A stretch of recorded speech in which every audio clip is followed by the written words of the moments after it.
ઓમ નમો નારાયણ, હર હર મહાદેવ. મિત્રો, આદિ કૈલાશ યાત્રાનો અમારો આજનો આ ચોથો દિવસ છે. ગઈકાલે એટલે કે ત્રીજા દિવસે અમે જયપુરથી ડ્રાઈવ કરીને પહોંચી ગયા રુદ્રપુરથી આગળ તનકપુર વચ્ચેનું એક ગામ છે ત્યાં, અને નાઇટ સ્ટે કર્યો કારણ કે આગળ હિલ એરિયા ચાલુ થતો હતો. હવે અમારો આગળનો પ્લાન શું કરશું નીલભાઈ?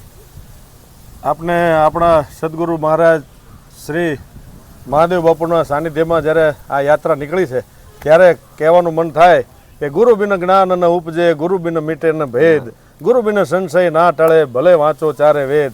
ગમે એટલા વેદ વાંચો પણ એ ગુરુ જ્ઞાન સિવાયનું બધું ખોટું છે. ત્યારે ગુરુ જ્ઞાન માટે બાપુએ અમને સત્સંગ માટે ગુંજીમાં સત્સંગ જે કરવાના છે એ ગુંજીમાં સત્સંગનો લાભ લેવા માટે હું સૌ મિત્રોને આમંત્રણ આપું છું. જો આપને જ્ઞાન ગંગાનો જો રસપાન કરવું હોય તો આપ સૌ અમારી સાથે જોડાઈ શકો છો. ગુંજી આવતીકાલે મળીએ ગુંજીમાં. હર હર મહાદેવ. ઓમ નમો નારાયણ.